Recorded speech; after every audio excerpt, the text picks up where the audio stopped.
ప్రభును రక్షకుడైన యేసుక్రీస్తు నామములో వచ్చిన మీ అందరికీ కూడా నా హృదయపూర్వక వందనాలు చెల్లిస్తుంటున్నాను. ప్రియులారా, దేవుడు మనకు అనుగ్రహించినటువంటి శ్రేష్ఠ సమయాన్ని బట్టి, మంచి వాతావరణం బట్టి కూడా నేను దేవునికి వందనాలు చెల్లిస్తుంటున్నాను.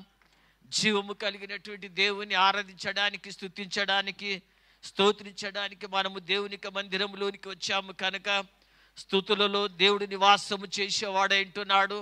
స్తుతించేటప్పుడు మన బంధకములు కూడా తెగిపోయేటివిగా ఉంటున్నవి. స్తుతించేటప్పుడు ప్రియులారా మన యొక్క బలహీనతలు కూడా మనల్ని విడిచిపెట్టిపోయేటివిగా ఉంటున్నవి. స్తుతించేటప్పుడు మన యొక్క చింత యావత్తును కూడా దేవుడు తొలగించేవాడంటున్నాడు అని మర్చిపోకూడదు. ఏ పరిస్థితిలో వచ్చావో ఆ పరిస్థితిలో నీవు స్తుతించినప్పుడు, ఆరాధించినప్పుడు మన స్తుతులలో పిల్లరా మన పరిస్థితులను దేవుడు మార్చేవాడంటున్నాడు. స్తుతించేటువంటి మనిషిని కూడా మార్చే దేవుడు అంటున్నాడు. కనుక ఎల్లప్పుడు కూడా మనము దేవునికి కృతజ్ఞతాస్తుతులు చెల్లించే వారంగా ఉండాలని కీర్తనకారుడు మనతో అంటున్నాడు. కనుక 146వ కీర్తన చూస్తే కూడా యెహోవాను స్తుతించుడని చూడగలుగుతుంటున్నాం.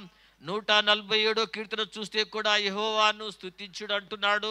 148వ కీర్తన చూస్తే కూడా యెహోవాను స్తుతించుడి ఆకాశవాసులారా, యెహోవాను స్తుతించుడు అంటున్నాడు. పిల్లారా 149వ కీర్తన కూడా చూస్తే ఏమంటున్నాడు? యెహోవాను స్తుతించుడి, యెహోవాకు క్రొత్త కీర్తన పాడుడి. 150వ కీర్తన చూస్తే కూడా స్తుతించండి, స్తుతించండి, స్తుతించండి. మనం దేవుని మందిరంలోనికి వచ్చినప్పుడు తప్పక దేవుని స్తుతించే వారంగా ఉండాలి, దేవుని ఆరాధించే వారంగా ఉండాలి. నోరు ముచ్చుకొని కూర్చోకూడదు. మనం జీవం కలిగిన దేవుని ఆరాధించడానికి వచ్చాం. మనం జీవించేటువంటి దేవుని సావాసంలోనికి వచ్చాం. ఆ జీవం మనలో ఉన్నది కనుక మనం నిశ్శబ్దంగా ఉండలేము. మనలో కూడా జీవం పొంగి పొరలేదుగా ఉంటుంది కనుక ఎల్లప్పుడు కూడా జీవం మనలో ఉండి వచ్చినట్లయితే జీవము కలిగినటువంటి దేవుని ఆరాధించి స్తుతించేటువంటి వారంగా మనం ఉంటామని దేవుని యొక్క వాక్యమును సెలవిస్తుంది. కనుక ప్రియులారు ఏమంటాడు? మొదటి వాక్యం చూస్తామా? యెహోవాను స్తుతించుడి, మన దేవునికి స్తోత్రగానము చేయటం మంచిది, అది మనోహరము, స్తోత్రము చేయుట ఒప్పిదమని దేవునికి వాక్యం సెలవిస్తున్నది. స్తోత్రము చేయుట ఒప్పిదమైంటున్నది. స్తోత్రము చేయుట ప్రియులారా మన దేవునికి ఏమైంటున్నది అమ్మా? ఒప్పిదము. మన దేవునికి ఒప్పిదమని దానికి ఇంకా అంటున్నాడు. మన దేవునికి స్తోత్రం చేయటం మంచిది, అది మనోహరము. దేవునికి స్తోత్రం చేయట అది ఒప్పిదమని దేవుని యొక్క వాక్యం సెలవిస్తుంది. కనుక ప్రియులారా దేవునికి మనోహరమైనది, దేవునికి ఇష్టమైనది తప్పక మనం దేవునికి చెల్లించాలి. దేవునికి ఏదైతే ఇష్టమైంటుందో, ఏది మనోహరమైంటున్నదో, ఏది ప్రీతికరమైంటున్నదో, దేవునికి ఏది ఇష్టముగా ఉంటున్నదో అది మనము దేవునికి చెల్లించేటువంటి బిడ్డలుగా ఉండాలి. మనము సిద్ధపడినట్టు వారుగా ఉండాలి. 92వ కీర్తనలో కూడా మనం చూసినట్లయితే 92వ కీర్తన మొదటి 2 వాక్యములు చూస్తే కూడా ఇలాగుంటున్నవి. 92వ కీర్తనలో కూడా చూస్తే యెహోవాను స్తుతించుట మంచిది, మహోన్నతుడా నీ నామమును కీర్తించుట కీర్తించుట మంచిది. ఉదయమున నీ కృపను ప్రతి రాత్రి నీ విశ్వాస సత్యమును 10 తంతుల స్వరమండలములతో గంభీర ధ్వని గల సితారాతోను ప్రచురించుట మంచిది అని దేవుని యొక్క వాక్యం సెలవిస్తుంది. అన్ని కూడా మంచిది దేవుని యొక్క వాక్యము సెలవిస్తుంది. కనుక మన దేవుని స్తుతించుట మంచిది ఇచ్చింది కనుక మనం ఎల్లప్పుడు కూడా దేవుని స్తుతించేటువంటి బిడ్డలుగా ఉండాలి. ఒకవేళ ఎందుకు ఆ దేవుని స్తుతించాలి అనేటువంటి ఒక ఆశ లేకుంటే ఒక ప్రశ్న నీలో వస్తే, ఎందుకొరకు దేవుని స్తుతించాలి, ఎందుకొరకు ఆయనకు స్తోత్ర గానములు చేయాలి, ఎందుకొరకు ఉత్సాహ గానములు చేయాలి, ఎందుకొరకు ఆనంద గానములు చేయాలి, ఎందుకొరకు ఉత్సహించి ఆయన సన్నిధిలో మనము ఉల్లసించి పాటలు పాడాలని ఒకవేళ నీకు ఒక ప్రశ్న వస్తే ప్రియుల మన దేవుడు ఏమంటున్నాడు అది మనకు తెలిసి ఉంటే మనం నిశ్శబ్దంగా కూర్చోలేమని దేవుని యొక్క వాక్యం మనకు సెలవిస్తుంది. కనుక మన దేవుడు ప్రియులారా కృపగల దేవుడు అంటున్నాడు. మన దేవుడు జ్ఞానము కలిగినటువంటి దేవుడు అంటున్నాడు. మన దేవుడు శక్తి కలిగినటువంటి దేవుడు అంటున్నాడు. మన దేవుడు ప్రియులారా మన దేవుడు శక్తి జ్ఞానము చేత ఆకాశమును భూమిని కూడా సృష్టించిన సృష్టికర్త అంటున్నాడు. కనుక ఆ సృష్టికర్తను స్తుతించడము అది మంచిదని దేవుని యొక్క వాక్యమును సెలవిస్తుంది. కనుక 135వ కీర్తన 3వ వాక్యము చూస్తే ఇలాగుంటున్నది. 135వ కీర్తన 3వ వాక్యము చూస్తే యెహోవా దయాళుడు, యెహోవాను స్తుతించుడి, ఆయన నామమును కీర్తించుడి, అది మనోహరం అని దేవుని యొక్క వాక్యం సెలవిస్తుంది. కనుక ప్రియులారా, యెహోవా దయాళుడును, యెహోవాను స్తుతించుడి, ఆయన నామమును కీర్తించుట అది మనోహరం అని దేవుని యొక్క వాక్యమును సెలవిస్తుంది. కనుక మనోహరము దేవునిని స్తుతించడము, అది ఒప్పిదమైంటున్నది దేవుని స్తుతించడం అని దేవుని యొక్క వాక్యమును సెలవిస్తుంది. కనుక ప్రియులారా, ఎందుకొరకనగా మన జీవితంలో ప్రియులారా, దేవుడు మనలను కట్టేటటువంటి దేవుడు అంటున్నాడు, మనల్ని నిలబెట్టే దేవుడు అంటున్నాడు. రెండో వాక్యము చూస్తే ఇలాగుంటున్నది, యెహోవాయే యెరూషలేమును కట్టువాడు, చెదరని ఇశ్రాయేలును పోగు చేయువాడు, ఆయననే పోగు చేయువాడని దేవుని యొక్క వాక్యం సెలవిస్తుంది. కనుక ప్రియులారా, మన దేవుడు ఏమంటున్నాడు? ఇశ్రాయేలులను కట్టేటట్టు దేవుడు అని దేవుని యొక్క వాక్యము యెరూషలేమును కట్టేవాడు అంటున్నాడు. మన దేవుని యొక్క పేర్లలో ఒక పేరు కూడా ఉంటుంది. ఏం పేరు అది? ఎన్నో పేర్లు ఉంటున్నవి. 1000 నామములు అని ఒక పుస్తకం కూడా ఉంటుంది. దాంట్లో కూడా మన దేవుడు కట్టేవాడే అంటున్నాడు. మన దేవుడు మనల్ని కట్టేవాడే అంటున్నాడు. యెరూషలేమును కట్టిన దేవుడు మనలను కూడా కట్టేవాడే అంటున్నాడు. యెహోవా ఇల్లు కట్టించని ఎడల దాని కట్టువారు ప్రయాసము వ్యర్థమే. నీ దేవుడు నిన్ను కట్టకపోతే, నీ దేవుడు నిన్ను కట్టాలని పిల్లలు ఆశ కలిగినప్పుడు ఆయనకు నువ్వు అవకాశం ఇవ్వకపోతే, నిన్ను చక్కగా కట్టాలని దేవునికి చిత్తమైంటున్నది. నీ గృహాన్ని కట్టాలని దేవునికి చిత్తమైంటున్నది. నీ బ్రతుకులను దేవుడు కట్టాలని దేవునికి చిత్తమైంటుంది. దేవుడు కట్టేటువంటి గృహము అది మనోహరమైంటున్నది, అది మంచిదైంటున్నది, అది ఒప్పిదమైంటుంది. దేవునికి వాక్యం సెలవిస్తుంది. కనుక దేవుడు కట్టేటువంటి గృహము, దేవుడు కట్టేటువంటి కుటుంబము, దేవుడు కట్టేటువంటి దాంపత్య జీవితము అది లోకములకు ప్రియులారా అది మంచిదని దేవునికి వాక్యం సెలవిస్తున్నది. సాతానుడు పిల్లల గృహాలను ఆ కుటుంబాలను విచ్ఛిన్నం చేసేవాడైంటున్నాడు, దాంపత్య జీవితం విచ్ఛిన్నం చేసేవాడైంటున్నాడు, ప్రజలను విడగొట్టేవాడైంటున్నాడు. కానీ దేవుడు మన కుటుంబాలను మనలను కట్టేవాడైంటున్నాడు. దేవునికి మనల్ని మనం సమర్పించుకోవసరమైంటున్నాం. యెరూషలేమును కట్టే దేవుడు మనలను కట్టలేడా? నీ కుటుంబాన్ని కట్టలేడా? మీ బ్రతుకులను కట్టలేడా? దేవునికి వాక్యం సెలవిస్తుంది. కనుక ఏమంటున్నాడమ్మా? యెహోవాయే యెరూషలేమును కట్టువాడు, చెదరిన ఇశ్రాయేలులను ఆయన పోగు చేసేటువంటి వాడు అంటున్నాడు. చెదిరిపోయినటువంటి ప్రతి కుటుంబానికి కూడా, ప్రతి బ్రతుకులను కూడా దేవుడు పోగు చేసేవాడు అంటున్నాడు. పోగు చేసి ఆ కుటుంబాలను కట్టేవాడు అంటున్నాడు. ఇది బండ అంటున్నది, ఈ క్రీస్తు బండ అంటున్నాడు. ఈ బండ మీద తన సంఘాన్ని కడతానని దేవునికి వాక్యం సెలవిస్తున్నది. సంఘాన్ని కట్టేవాడు దేవుడు అంటున్నాడు. క్రీస్తే బండ అంటున్నాడు. ఆ బండ మీద తన సంఘాన్ని కట్టేవాడు అంటున్నాడు. ఆయన కట్టేటువంటి దేవుడు అంటున్నాడు. ఆయన పునాది బండ మీద వేయబడినది. కనుక ప్రియులారా, మనము క్రీస్తు ద్వారా కట్టబడినటువంటి సంఘంగా ఉండాలి. మనము దేవుని ద్వారా కట్టబడినటువంటి గృహాలుగా ఉండాలి. ఎబ్రీలకు రాసిన పత్రిక కూడా ఒక మాట ఉంటున్నది. అది కూడా ఎబ్రీ 3:3లో ఉంటుందమ్మా. ప్రతి ఇల్లు కూడా ఒకరి ద్వారా కట్టబడుతుంటున్నది. ఎబ్రీ 3:3లో చూసి లాగుంటున్నది. ప్రతి ఇల్లును ఎవడైనా ఒకని చేత కట్టబడును, సమస్తమును కట్టినవాడు కూడా కట్టువాడు దేవుడే. నా దేవుడే అంటున్నాడు. ప్రియ సంగమ, సమస్తమును కూడా కట్టువాడు నా దేవుడే అంటున్నాడు. ఆ దేవునికి మనం సమర్పించుకోవాల్సినాం. ఆ దేవుని మన హృదయాలలో, మన కుటుంబాలలో ఉంచుకున్నట్లయితే మన జీవితంలో కట్టే దేవుడు అంటున్నాడు. మనల్ని కట్టే దేవుడు అంటున్నాడు. మా తనకు ఆలోచన ప్రకారం నడిపించే దేవుడు అంటున్నాడు. ఈ సంఘాన్ని దేవుడు కట్టేవాడు అంటున్నాడు. ఈ సంఘము కొరకు దేవుడు తన ప్రాణమునిచ్చి ఆడుంటున్నాడు. ఈ సంఘము కొరకు తన రక్తమును కార్చిన వాడు అంటున్నాడు. ఈ సంఘం యొక్క పునాది ఆయన, ఆ యొక్క బండ అనేటి ఆయన క్రీస్తు అంటున్నాడు. ఆ బండ మీద సంఘము కట్టబడ్డది. కనుక ఆయన కట్టడానికి మనం ఒప్పుకోవసరమైంటున్నాం. ఆయననే కట్టువాడంటున్నాడు. ప్రతి వాణి ప్రతి ఇల్లు కూడా ఒకరి ద్వారా కట్టబడుతుంది. ఆ కట్టువాడు దేవుడే అంటున్నాడని దేవునికి వాక్యం సెలవిస్తుంది. కనుక ఉదయ కాలం మన గృహాలను దేవుడు కట్టడానికి అనుమతించాలి. మనలను కట్టడానికి మనము దేవునికి అనుమతించాలని దేవునికి వాక్యం సెలవిస్తుంటున్నాను. కనుక 3వ వాక్యం చూస్తే ఇలాగుంటున్నది. గుండె చెదిరిన వారిని ఆయన బాగు చేయును, వారి గాయములు గాయములన్నీ కూడా కట్టేవాడే అంటున్నాడు. ఇక్కడ కట్టేవాడే అంటున్నాడు. దేవునికి వాక్యం సెలవిస్తుంది. ఏమి కడుతున్నాడు ఇక్కడ? ఏమి కడుతున్నాడమ్మా? గుండె చెదిరిన నీ గాయములను కట్టే దేవుడు అంటున్నాడు. చెదిరినని బ్రతుకులను కట్టే దేవుడు అంటున్నాడు.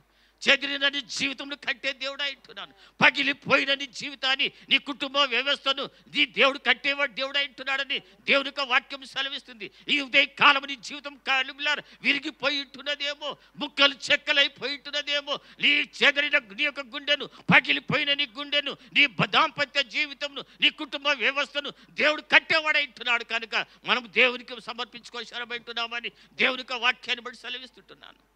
గుండె చెదిరిన వారిని ఆయన బాగు చేసేవాడు అంటున్నాడు. నీ గాయములు కట్టే దేవుడే అంటున్నాడు. నిన్ను బాగు చేసే దేవుడే అంటున్నాడు.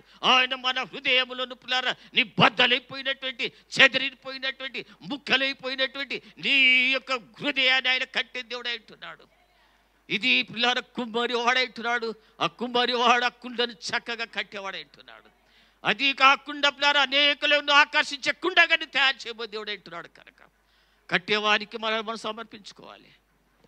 కట్టేవానికి కుమారుల చేతిలోనికి మనమును సమర్పించుకోవాలి. దేవుని యొక్క వాక్యం సెలవిస్తుంటున్నాను. కనుక ఉదయకాలము ప్రియులారా, మన జీవితంలో చక్కగా కట్టబడాలంటే కుమారి వారి చేతుల్లో మనం ఒక మంటి ముద్ద వల్ల మనం ఉండాలి. మన జీవితంలో పిల్లలు చక్కగా దేవుడు కట్టేవాడే అంటున్నాడు. అది మనోహరముగా కట్టేవాడే అంటున్నాడు.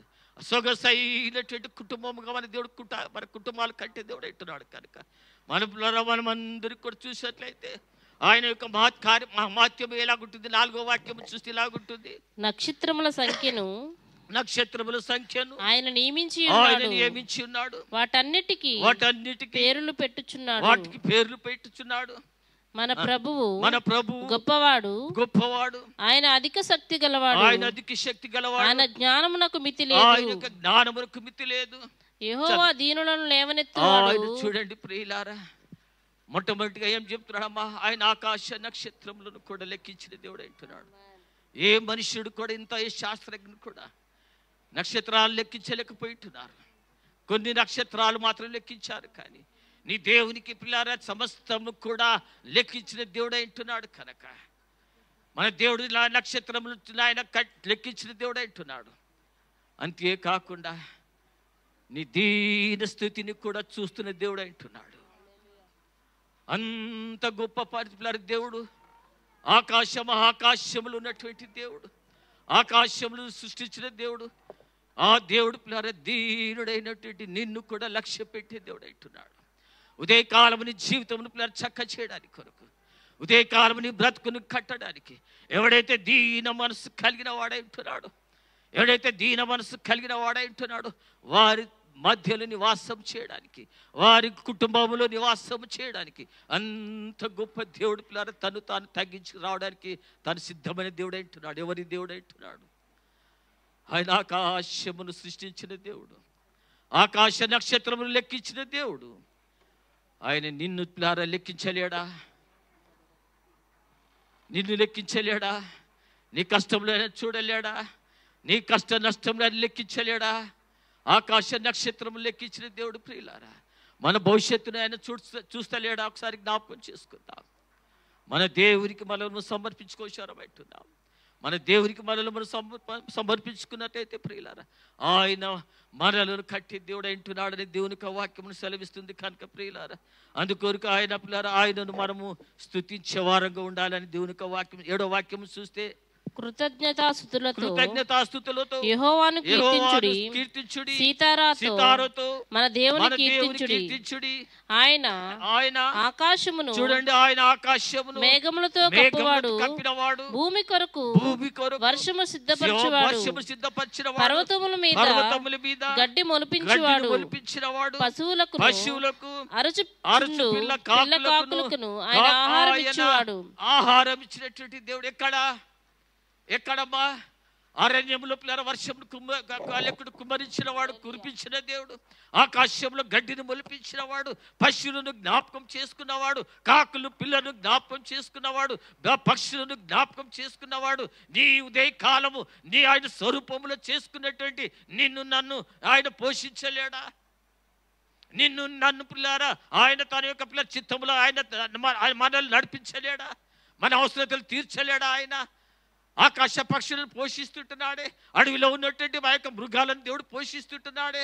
ఆ పిల్లల పక్షులను పోషించి జ్ఞాపకం ఉంచుకున్న దేవుడు, ఆయన స్వరూపంలో చేసుకునేటి నిన్ను నన్ను కూడా జ్ఞాపకం ఉంచుకునేటువంటి దేవుడు అంటున్నాడు. నీ బ్రతుకులను పిల్లల నీ బ్రతుకులను కట్టే దేవుడు, నీ అవసరతను తీర్చే దేవుడు, నిన్ను నిలబెట్టే దేవుడు, నిన్ను దేవర గొప్ప కార్యములు చేసుకునే దేవుడు అంటున్నాడు. కనుక మనం ఆయనకు సంపూర్ణంగా సమర్పించుకోవాలంటున్నాం. అందుకొరకే దేవుని మనం స్తుతించేవారుగా ఉండాలి. ఎప్పుడైతే నువ్వు దేవుని స్తుతిస్తావో, ఎప్పుడైతే పిల్లల దేవుని పిల్లల మనం ఘనపరుస్తామో, ఆయన ప్రియులార మనలను ఎంతగా మనల్ని ఎంతగా ఆశ్రయిస్తాడని చూసినైతే 11వ వాక్యం చదువమ్మా. తన యందు భయభక్తులు గలవారి యందు తన యందు భయభక్తులు కలిగిన వారి యందు తన కృప కొరకు కనిపెట్టుకోని వారి యందు కొరకు అందరి కొరకై యెహోవా ఆనందించువాడై ఉన్నాడు. దేవుడు పిల్లలు నీ కొరకు నా కొరకు దేవుడు అంటున్నాడు. ఆయన కృప కొరకు కనిపెట్టు వారందరిలో దేవుడు ఆనందించేవాడంటున్నాడు. దేవుడు మనలను బట్టి దేవుడు సంతోషించేవారుగా ఉండాలి. మనలను బట్టి దేవుడు ఆనందించేవాడుగా ఉండాలి. మనలను బట్టి దేవుడు ఉల్లసించేవాడుగా ఉండాలి. మనం ఒక్కొక్కసారి మన క్రియలను బట్టి, మన పరిస్థితులను బట్టి దేవుని దుఃఖం కలిగిస్తుంటున్నామేమో. కానీ ఇక్కడ అంటున్నాడు దేవుడు తన యందు భయభక్తులు గల వారి యందు తన కృప కొరకు కనిపెట్టు వారి యందు యెహోవా ఆనందించేవాడు అంటున్నాడు. కనుక మనం దేవుని కృప కొరకు కనిపెట్టి ఆయన కొరకు వేచిండి ఆయనకు మనం స్తుతిస్తూ ఆరాధిస్తుంటే ఏమి చేస్తాడు జీవితంలో. మన జీవితంలో చూస్తే ఇంకా కింద చదివితే 12 వాక్యం చదివితే, యెరూషలేమా యెహోవాను కొనియాడుము, సియోను నీ దేవుని కొనియాడుము, ఆయన నీ గుమ్మముల గడియలు. చూడండి పిల్లలు, నీవు దేవుని కొనియాడితే, ఆయన దేవుని పిల్లలని కొనియాడి నువ్వు కీర్తిసి స్తోత్రించి ఆనందిస్తే ఆయన నీ గుమ్మములను గడియలను బలపరిచి ఉన్నాడు. గుమ్మముల గడియలను బలపరిచి ఉన్నాడు. నీ మధ్యను నీ పిల్లలను ఆశీర్వదించి ఉన్నాడు. పిల్లలను ఆశీర్వదించే దేవుడే. నువ్వు గణపరిచినట్లయితే, నీవు ఆరాధించినట్లయితే, నువ్వు స్తుతించినట్లయితే నీ పిల్లలను దేవుడు నువ్వు ఆశ్రయించే దేవుడే అంటున్నాడు. నీ గుమ్మములను స్థిరపరిచే దేవుడే అంటున్నాడు. నీ కుటుంబాన్ని స్థిరపరిచే దేవుడే అంటున్నాడు. కనుక నీ గుమ్మముల యొక్క గడియలను కూడా అతడు లేకుండా బలపరిచేటువంటి దేవుడే అంటున్నాడు. కనుక ఇంకా కిందికి చదివితే ఏమంటాడమ్మా 14వ వాక్యం చూస్తే, నీ సరిహద్దులలో సమాధానము కలుగ చేయవాడు ఆయనే. సమాధానమును కూడా కలుగ చేసే దేవుడే అంటున్నాడు. సమాధానము లేనటువంటి బిడ్డలారా, సమాధానము లేనటువంటి కుటుంబంలారా, సమాధానము లేనటువంటి ప్రజలారా, నీ గృహములలో, నీ కుటుంబములో, నీ హృదయంలో దేవుడు సమాధానం అని అనుగ్రహించే దేవుడే అంటున్నాడు. నీ గుమ్మములను బలపరిచే దేవుడే అంటున్నాడు. నీ పిల్లలను ఆశ్రయించే దేవుడే అంటున్నాడు. నీ దేవుడు పిల్లలు కనికరము కలిగిన దేవుడే అంటున్నాడు. కనుక నువ్వు దేవుని స్తుతిస్తే, ఆరాధిస్తే, ఆయనను మహిమపరిస్తే నీ గుమ్మములను బలపరిచి నీ సరిహద్దులో అయినా సమాధానము అనుగ్రహించి నీ యొక్క సరిహద్దులలో సమాధానము కలిగచేసి ఇంకా అంటున్నాడు మంచి గోధుమలతో నిన్ను తృప్తిపరచువాడు ఆయనే అంటున్నాడు. ఆకాశ పక్షులను, అడవిలోని పిల్లర ఆ యొక్క జంతువులన్నింటికి కూడా దేవుడు గడ్డితో పిల్లర వాటి యొక్క ఆహారంతో ఆయన ఆశీర్వదిస్తే దేవుడు అంటున్నాడు, మనుషులకు కూడా అంటున్నాడు, మంచి శ్రేష్టమైనటువంటి గోధుమలతో నిన్ను పిల్లర తృప్తిపరిచే దేవుడు అంటున్నాడు. శ్రేష్టమైన ఆహారం దేవుడికి అనుగ్రహించేవాడు అంటున్నాడు. శ్రేష్టమైన జలములు దేవుడికి అనుగ్రహించే దేవుడు అంటున్నాడు. జీవపు ఆహారం దేవుడికి అనుగ్రహించే అంటున్నాడు. ఆరణ్యంలో ఆ యొక్క ఇశ్రాయేలు జనాంగము ఆ యొక్క బండాను తిని కూడా చనిపోయారు. కానీ దేవుడిచ్చేటువంటి జీవాహారము మనకు సమృద్ధిగా ఇచ్చేవాడు అంటున్నాడు. కనుక ఈ ఆహారమును భుజించిన వాడు నిరంతరము కూడా జీవించేవాడు అంటున్నాడు. దేవుడిచ్చేటువంటి ఆహారాన్ని మనం భుజించేవారుగా ఉండాలి. దేవుని యొక్క దేవుడిచ్చేటువంటి జలాలు మనం త్రాగేవారుగా ఉండాలి. ఆయన మంచి శ్రేష్టమైన ఈవులు మనకిచ్చే దేవుడు అంటున్నాడు. శ్రేష్టమైనటువంటి పదార్థముల చేత మనల్ని బలపరిచి పోషించే దేవుడు అంటున్నాడు. కనుక ఆ దేవునికి మనల్ని మనం సమర్పించుకోవాలంటున్నామని దేవుని యొక్క వాక్యము సెలవిస్తుంటున్నాను. కనుక ఆఖరి 2 వచనాలు చదవమ్మ, కూర్చుంటున్నాను. ఆయన తన వాక్యమును యాకోబునకు తెలియచేసెను. తన కట్టడలను తన న్యాయ విధులను ఇశ్రాయేలునకు తెలియచేసెను. ఏ జనమునకు ఆయన ఇలాగు చేసిండలేదు. ఆయన న్యాయ విధులు వారికి తెలియకైనవి. యెహోవాను యెహోవాను స్తుతించుడి. స్తుతించుడని దేవుని యొక్క వాక్యం సెలవిస్తుంది. కనుక ప్రియులారా, మొట్టమొదటిగా రక్షణ ఇశ్రాయేలీయులకు వచ్చింది. నిబంధన వారిదే ఇట్టున్నది, ధర్మశాస్త్రం వారిదే ఇట్టున్నది, వాగ్దానములు వారే ఇట్టున్నాడు, దేవుడు వాడే ఇట్టున్నాడు. దేవుడు ఇశ్రాయేలు జనాంగం, వాగ్దానములు వారివే ఇట్టున్నవి, వాక్యము నిబంధన అంతా కూడా వారిదే ఇట్టుంది. కానీ వారు గ్రహించలేదు, వారు ఆయనను గ్రహించలేదు. కనుక వారు కోల్పోయినటువంటి ఆ నిబంధన అంతా కూడా అన్యులమైనటువంటి మనకు దేవుడు అనుగ్రహించాడు. దేవుని బిడ్డలు కానటువంటి దేవుడి ద్వారా మనకు అనుగ్రహించాడు. కనుక ఇప్పుడు ఆయన బిడ్డలుగా రావాలంటే, ఇప్పుడు ఇశ్రాయేలు జనాంగము కూడా ఆయన బిడ్డలుగా ఉండాలంటే, మనం ఏ మార్గముడు మనం వెళ్తున్నామో ఆ మార్గముండి ఇశ్రాయేలు జనాంగం రావాలి. యేసు క్రీస్తుని వాళ్ళు తృణీకరించారో, ఆ యేసు క్రీస్తు నామమును ఒప్పుకొని ఆయన రక్తములు కడగబడి వచ్చిన వారు మాత్రమే ప్రజలే ఉంటున్నారని దేవునికి వాక్యం సెలవిస్తుంది. కనుక ఉదయ కాలం ఎంత గొప్పనైన భాగ్యము దేవుడు మనకు అనుగ్రహించాడు, ఎంత గొప్పనైన రక్షణ భాగ్యమును దేవుడు మనకు అనుగ్రహించాడో మనం చూడగలుగుతుంటున్నాము. కనుక ప్రియులారా, ఈ గొప్పనైనటువంటి దేవుని మనం కలిగిన వారుగా ఉన్నట్లయితే ఎల్లప్పుడూ కూడా మనం దేవుని స్తుతించేటువంటి బిడ్డలుగా ఉండాలి, ఎల్లప్పుడు కూడా దేవుని ఆరాధించే బిడ్డలుగా ఉండాలి, ఎల్లప్పుడు కూడా దేవుని మయపరిచే బిడ్డలుగా ఉండాలి.